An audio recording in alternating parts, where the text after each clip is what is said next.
ನಮಸ್ಕಾರ ಮುತ್ತಣ್ಣವ್ರಿಗೆ. ಯಾರು ಅಂತ ಗುರು ಸಿಕ್ಲಿಲ್ವಾ? ನಾನು ನಿಮ್ ತಂದೆಯವ್ರ ಸ್ನೇಹಿತರು, ಪಕ್ಕದಳ್ಳಿ ಶಂಕರೇಗೌಡ್ರು, ಅವ್ರ ಮಗ ಕೃಷ್ಣಮೋಹನ. ಓಹೋ, ಕ್ಷಮಿಸಿ, ಯಾವಾಗ್ಲೂ ನೋಡಿರ್ಬೇಕು. ಅದೇನ್ ಬಂದಿದ್ದು? ನೋಡಿ ಮುತ್ತಣ್ಣವ್ರೆ, ನಮ್ ತಂದೆಯವ್ರು ತೀರೋದ್ಮೇಲೆ ಓದೋಕೆ ಅಂತ ನಮ್ಮಣ್ಣ ಅಮೆರಿಕಾ ಹೋಗ್ಬಿಟ್ಟ. ಹೋಗಿ ಅಲ್ಲೇ ಮದುವೆ ಆಗಿ ಸೆಟ್ಲ್ ಆಗ್ಬಿಟ್ಟ. ಜೊತೆಗೆ ಎಲ್ಲ ಆಸ್ತಿನೂ ನನಗೆ ಬರ್ಕೊಟ್ಬಿಟ್ಟ. ನಂದು ಎಕ್ಸ್ಪೋರ್ಟ್ ಬಿಸ್ನೆಸ್ ಇದೆ. ಜೊತೆಗೆ ನಮ್ ಶುಗರ್ ಫ್ಯಾಕ್ಟ್ರಿ ಕೂಡ ನೋಡ್ಕೊಂತಿದ್ದೀನಿ. ಇತ್ತೀಚೆಗೆ ಕೆಲಸ ಸಿಕ್ಕಾಪಟ್ಟೆ ಜಾಸ್ತಿ ಆಗ್ಬಿಟ್ಟಿದೆ.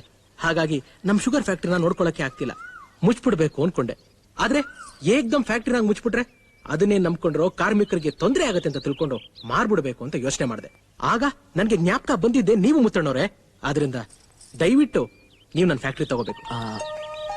ಅದು ನಿಮ್ಮಂತ ಒಳ್ಳೆಯವ್ರಿಗೆ ಮಾರಿದ್ರೆ ನನಗೂ ಒಂಥರ ನೆಮ್ಮದಿ. ಆ ಫ್ಯಾಕ್ಟ್ರಿ ಬೆಲೆ 2 ಕೋಟಿ ರೂಪಾಯಿ ಆಗುತ್ತೆ.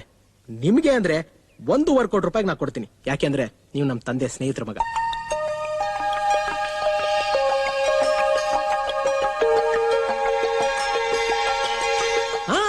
ಅರ್ಜೆಂಟ್ ಏನಿಲ್ಲ. ನೀವು ಕೂತ್ಕೊಂಡು ನಿಧಾನವಾಗಿ ಯೋಚನೆ ಮಾಡಿ ಒಂದು ಒಳ್ಳೆ ನಿರ್ಧಾರಕ್ಕೆ ಬನ್ನಿ. ನೀವು ಎಸ್ ಅಂದ್ರೆ ನಾನು ಬಂದು ಸೈನ್ ಮಾಡ್ಕೊಟ್ಬಿಟ್ಟು ಹೋಗ್ತೀನಿ.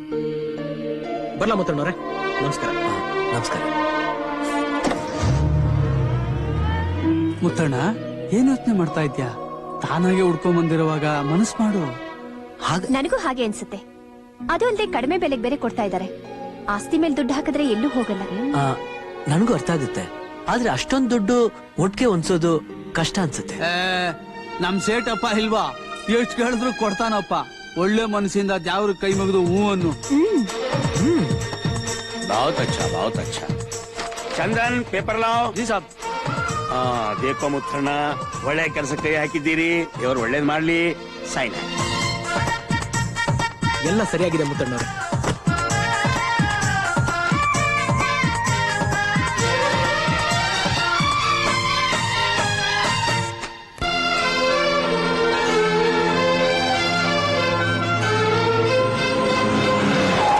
ಸರ್, ನೀವು ಅಣ್ಣ ಸ್ವಲ್ಪ ಗೇಟ್ ತೆಗೀರಿ. ತಾವ್ಯಾರು? ಈ ಫ್ಯಾಕ್ಟ್ರಿ ಹೊಸ ಮಾಲೀಕರು. ಚೆನ್ನಾಗಿ ಕೇಳ್ದೆ ನೀನ್. ತೆಗಿ ಗೇಟ್ ತೆಗಿ. ಒಂದ್ ನಿಮಿಷ. ಹಲೋ ಸರ್, ಈ ಫ್ಯಾಕ್ಟ್ರಿ ಯಾರೋ ಹೊಸ ಯಜಮಾನ್ರ ಹತ್ರ ಹೇಳ್ತಿದ್ದಾರೆ. ಗೇಟ್ ತೆಗಿಲ್ಲ ಸರ್? ಹೌದಾ? ಸರಿ, ಕಳ್ಸಿ ಒಳಗಡೆ. ಓಕೆ ಸರ್, ನೀವು ಹೋಗಿ ಸರ್. ನಮಸ್ಕಾರ. ನಮಸ್ಕಾರ. ನಾನು ಈ ಫ್ಯಾಕ್ಟ್ರಿ ಮ್ಯಾನೇಜರ್. ಏನ್ ವಿಷಯ? ನಾವ್ ಈ ಫ್ಯಾಕ್ಟ್ರಿ ಕೊಂಡ್ಕೊಂಡಿದೀವಿ. ಕೊಂಡ್ಕೊಂಡಿದ್ದೀರಾ? ನಮ್ಮ ಯಜಮಾನ್ ಇರೋದು ಅಮೆರಿಕಾದಲ್ಲಿ. ನಿಮ್ಗೆ ಯಾರು ಸರ್ ಮಾರಿದ್ದು? ಪತ್ರ ಇದೆ ನೋಡಿ.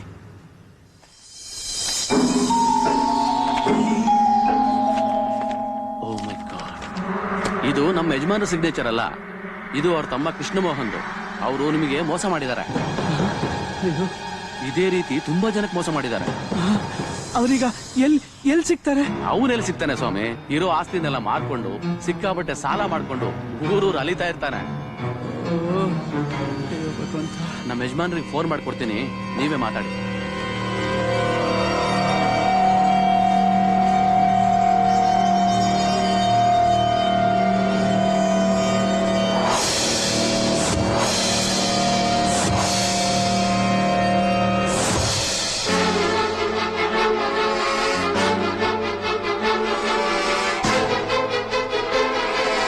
ಏನಂದ್ರು ಮುತ್ತಣ್ಣ?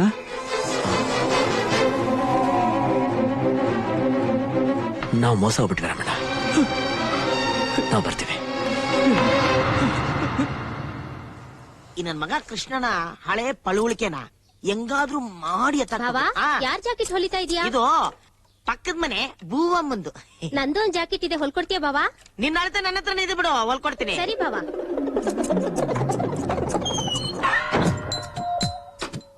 ನನ್ನ ನಾದ್ನಿ ಊರಿಂದ ಬಂದವಳೆ. ಇವಳು ಇಟ್ಕೊಂಡು ಏನಾದ್ರು ಒಂದು ಪ್ಲಾನ್ ಮಾಡ್ಬೇಕಲ್ಲ. ನನ್ ಮಗ ಈ ಉಳುಕ್ ನನ್ ಮಗನ ಹೆಂಗಾರು ಮಾಡಿ ಒಂದು ವ್ಯವಹಾರ. ಅಂಬಾ, ನಮಸ್ಕಾರ ಕೃಷ್ಣಣ್ಣ. ಬನ್ನಿ. ಅಂಬಾ ಅಂಬಾ ಅಂಬಾ ಮನೇಲಿಲ್ಲ. ನಿನ್ನಿಂದ ಒಂದು ಹೆಲ್ಪ್ ಆಗ್ಬೇಕಲ್ಲ. ಏನಣ್ಣ? ಅದು ಕತ್ರಿ ಮೊಂಡಾಗ್ಬಿಟ್ಟಿದೆ. ಅಟ್ಟದ ಮೇಲೆ ಇನ್ನೊಂದು ಕತ್ರಿ ಇದೆ. ಪ್ಲೀಸ್ ಸ್ವಲ್ಪ ತೆಕ್ಕೊಡ್ತೀರಾ? ನೀನೇ ಹತ್ತಿ ತಗೋಬೋದಲ್ಲ. ಜೀವನದಲ್ಲಿ ಎಲ್ಲೂ ಮೇಲ್ ಹತ್ತಕ್ ಹೋಗ್ಬೇಡ ಅಂತ ನಮ್ಮ ಮನೆ ಸ್ವಾಮೀಜಿ ಹೇಳ್ಬಿಟ್ಟವ್ರೆ. ನಾನೇನಾರ ಹತ್ರ ಬಿದ್ದು ಸತ್ತೋಗ್ಬಿಡ್ತೀನಿ. ಪ್ಲೀಸ್ ಸ್ವಲ್ಪ ತಗೊಳ್ಳಿ ಪ್ಲೀಸ್. ತುಂಬಾ ಥ್ಯಾಂಕ್ಸ್. ಬನ್ನಿ. ಏನಿಲ್ಲ ಇದೆ. ಬರೋಣ. ಗಟ್ಟಿಯಾಗಿ ಹಿಡ್ಕೊ. ಎಲ್ಲಿ ಕಾಣ್ತಾ ಇಲ್ಲ. ಅಲ್ಲ, ಎಡಗಡೆ ಒಳಗ್ ಕೈ ಹಾಕಿ. ಎಲ್ರು ಬನ್ನಿ, ಏನಾಯ್ತಮ್ಮ? ಏನಾಯ್ತಮ್ಮ? ಅಡಿ ಅಂದ್ರೆ ಏನಾಯ್ತು? ಹೋಯ್ತು ಹೋಯ್ತು ಮಾವ, ನಮ್ಮ ಮನೆ ಮಾನ ಮರ್ಯಾದೆ ಎಲ್ಲ 3 ಕಾಸು ಗರಾಜ ಹೋಯ್ತು. ಏನಾಯ್ತಡಿ ಅಂದ್ರೆ ಏನಾಗೋಯ್ತಾ?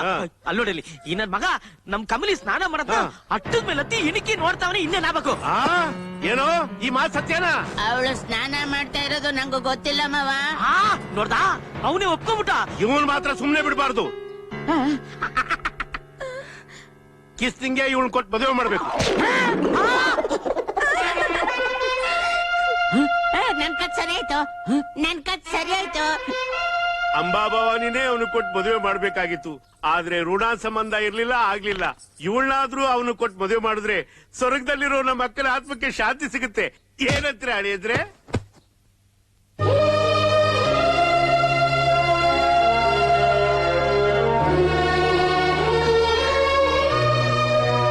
ನನ್ನ ಹತ್ರ ಏನು ಹೇಳ್ಬೇಕು ಅಂತ ನೀವು ಹೇಳಿದ್ರಂತೆ. ಏನಿಲ್ಲ, ತುಂಬಾ ದಿನದಿಂದ ನಿಮ್ಮ ಹತ್ರ ಒಂದು ವಿಷಯ ಹೇಳ್ಬೇಕು ಅಂತ ಒದ್ದಾಡ್ತಾ ಇದ್ದೀನಿ. ನೀವೇನು ತಪ್ಪು ತಿಳ್ಕೊಳ್ಳಲ್ಲ ಅಂದ್ರೆ ಧೈರ್ಯವಾಗಿ ಹೇಳ್ತೀನಿ. ಪರವಾಗಿಲ್ಲ, ಹೇಳಿ. ನಿಮ್ಮನ್ನ ಮೊದಲನೇ ಸಲ ನೋಡಿದಾಗ ಆಸೆ ಪಟ್ಟೆ. ನಿಮ್ ಸ್ವಾಭಿಮಾನ ಗುಣ ನೋಡಿದಾಗ ಮನಸ್ಸೋದ್ಬಿಟ್ಟೆ. ನಿಮ್ ಕೈ ಅಡಿಗೆ ತಿಂದ್ಮೇಲಂತೂ ನಿಮ್ಮನ್ನೇ ಮದುವೆ ಮಾಡ್ಕೋಬೇಕು ಅಂತ ತೀರ್ಮಾನ ಮಾಡ್ತೀನಿ. ನೀವು ಒಪ್ಪಿಗೆ ಕೊಟ್ರೆ ನಾನ್ ನಿಮ್ಮನ್ನ ಮದುವೆ ಮಾಡ್ಕೋಬೇಕು ಅಂತ ಅನ್ಕೊಂಡಿದ್ದೀನಿ. ನಾನು ನಿಮ್ಮನ್ ಮದ್ವೆ ಆಗೋದು? ನಿಮ್ಮೇಲೆ ನಾನು ತುಂಬಾ ಗೌರವ ಇಟ್ಕೊಂಡಿದ್ದೆ. ನೀವ್ ಈ ರೀತಿ ಆಸೆ ಪಡ್ತೀರಾ ಅಂತ ನಾನು ಕನಸಲ್ಲೂ ಅನ್ಕೊಂಡಿರ್ಲಿಲ್ಲ. ನೀವು ಶ್ರೀಮಂತರು ಇರಬಹುದು, ಕಾರು, ಬಂಗ್ಲೆ, ಹಣ, ಆಸ್ತಿ ಎಲ್ಲ ಇರಬಹುದು. ಆದ್ರೆ ವಿದ್ಯೆ,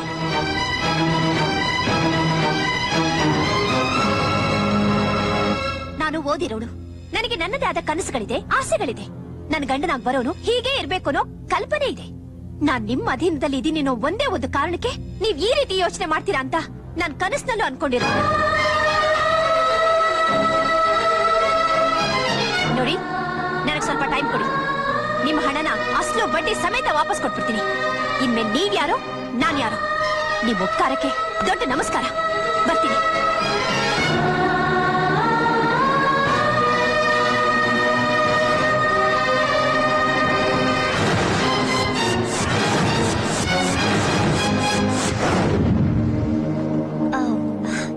ಏನೋ ಮಾತಾಡ್ಬೇಕು ಅಂದ್ರಂತೆ.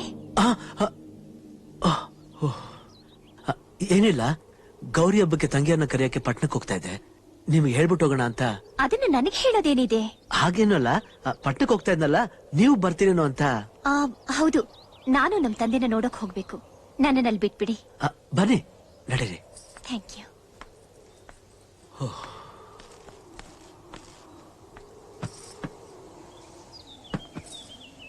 ಹೋಗಣ್ವಾ? ಅಣ್ಣ,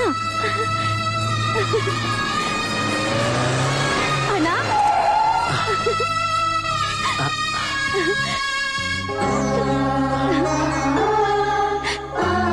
ಹೇಗಿದ್ಯಾ ಅಣ್ಣ? ಚೆನ್ನಾಗಿದ್ದೀನಮ್ಮ. ನೀನ್ ಹೇಗಿದ್ಯಾ? ಚೆನ್ನಾಗಿದ್ದೀನಣ್ಣ. ಯಾಕಮ್ಮ ಅಳ್ತಾ ಇದೀಯಾ? ನೀನ್ ನೋಡಿದ್ನಲ್ಲ, ಆ ಸಂತೋಷಕ್ಕೆ. ಅಯ್ಯೋ ಹುಚ್ಚುಡ್ಗಿ, ನಾ ಹೆದರೇ ಬಿಟ್ಟಿದ್ದೆ. ಬಾ. ಪಾಪ, ಈಗ ಬಂದ್ಯಾ? ಹೌದು ಅತ್ತೆ. ಹೇಗಿದ್ರೆ ಮಾವ? ನಮ್ದೇನಪ್ಪ, ರಿಟೈರ್ಡ್ ಲೈಫ್, ಕೂತ್ಕೋ. ಕೈ ತುಂಬಾ ಪೆನ್ಷನ್. ನೀವೇ ಅದೃಷ್ಟ ಮಾಡಿದ್ರಿ ಬಿಡಿ. ದುಡಿಯೋವರೆಗೂ ಸಂಬಳ, ರಿಟೈರ್ ಆದ್ಮೇಲೆ ಪೆನ್ಷನ್. ಅದೇ ನಮ್ ರೈತರಿಗೆ ಸಾಯೋವರೆಗೂ ದುಡಿಬೇಕು. ಸತ್ ಮೇಲೆ ಏನ್ ಮಾಡಕ್ಕಾಗತ್ತೆ, ಎಲ್ಲ ಅವ್ರವ್ರ ಹಣೆ ಬರಹ. ಹಾಗನ್ಬೇಡ ಆಕಾಶ್, ನಮ್ ದೇಶ ದುರಂತ ಅನ್ನು. ಇವಾಗ ಅದೆಲ್ಲ ಹಾಕ್ಬಿಡು. ಅಂದಾಗೆ ಗೌರಿಯ ಬಾತ್ರಕ್ ಬಂತು. ನೀವೆಲ್ರೂ 1 ವಾರ ಮುಂಚೆನೆ ನಮ್ಮ ಮನೆಗೆ ಬರಬೇಕು. 1 ವಾರ ಯಾಕೆ, ಈಗ್ಲೇ ಬೇಕಾದ್ರೆ ನಿಮ್ ತಂಗಿನ ಕರ್ಕೊಂಡು ಹೋಗಿ, ನಮ್ದೇನು ಅಭ್ಯಂತರ ಇಲ್ಲ. ಹಾಗನ್ಬಿಟ್ರೆ ಹೇಗೆ ಆಕಾಶ್? ಇದು ಮೊದಲನೇ ಗೌರಿ ಹಬ್ಬ. ಗಂಡ ಹೆಂಡತಿ ಒಟ್ಟಿಗೆ ಬರ್ಬೇಕು. ನನ್ ತಂಗಿ ಊರ್ನವ್ರಿಗೆಲ್ಲ ಬಾಗಿನ ಕೊಡ್ಬೇಕು. ನಾನ್ ನಿಮ್ಮೆಲ್ರಿಗೂ ಉಡುಗೊರೆ ಕೊಡ್ಬೇಕು. ಇದು ನಮ್ ಸಂಪ್ರದಾಯ. ದಯವಿಟ್ಟು ನೀವೆಲ್ರೂ ಬರ್ಲೇಬೇಕು. ಅಯ್ಯೋ, ನಾನ್ ತುಂಬಾ ಬಿಸಿ ಇದೀನಿ, ನಾನ್ ಬರಕ್ಕಾಗಲ್ಲ. ಹಾಗನ್ಬಿಟ್ರೆ ಹೇಗೆ? ಇಂಜಿನಿಯರ್ ಆದ್ಮೇಲೆ ಕೆಲ್ಸಗಳು ಇದ್ದೇ ಇರುತ್ತೆ. ಹಾಗಂತ ಹಬ್ಬ ಹರಿದಿನ ಬಿಟ್ಬಿಡಕ್ಕಾಗತ್ತಾ? ದಯವಿಟ್ಟು ನೀವು ಬರ್ಲೇಬೇಕು. ನೋಡಿ, ಹರ್ಷದ್ ಕುಳ್ಗೋಸ್ಕರ ವರ್ಷದ ಕುಳ್ ಬಿಡಕ್ಕಾಗತ್ತಾ? ಮಲ್ಟಿ ನ್ಯಾಷನಲ್ ಕಂಪನಿ ಕನ್ಸ್ಟ್ರಕ್ಷನ್ ನಡೀತಾ ಇದೆ. ಇವನೇ ಅದಕ್ಕೆ ಚೀಫ್. ಮುಂದಿನ ತಿಂಗಳೇ ಓಪನಿಂಗು. ಕೆಲಸ ಬೇರೆ ತುಂಬಾ ಬ್ರಿಸ್ಕ್ ಆಗಿ ನಡೀತಾ ಇದೆ, ಅರ್ಜೆಂಟ್ ಅಂತ ಬೇರೆ ಹೇಳ್ತಾ ಇದಾರೆ. ಮಾವ ಅದು ಇಲ್ಲಿ ನೋಡಿ, ನಾನು ಹೇಳ್ತಿದ್ದೀನಿ, ಫ್ರೀ ಆದ್ರೆ ನಾನು ಬರ್ತೀನಿ. ಒಂದ್ ವೇಳೆ ನಾನು ಬರ್ಲಿಲ್ಲ ಅಂದ್ರೆ ನಿಮ್ ತಂಗಿ ಬಂದೇ ಬರ್ತಾಳೆ. ಆ, ನೋಡಿ ಹಾಗೆಲ್ಲ ಹೇಳ್ಬೇಡಿ. ನನ್ನ ತಂಗಿ ಜೊತೆಲಿ ನೀವು ಬರ್ಬೇಕು. ಓಕೆ, ಟ್ರೈ ಮಾಡ್ತೀನಿ. ಬರ್ತೀನಿ. ಆಯ್ತು. ಬರ್ಲಮ್ಮ? ಬರ್ತೀನಿ.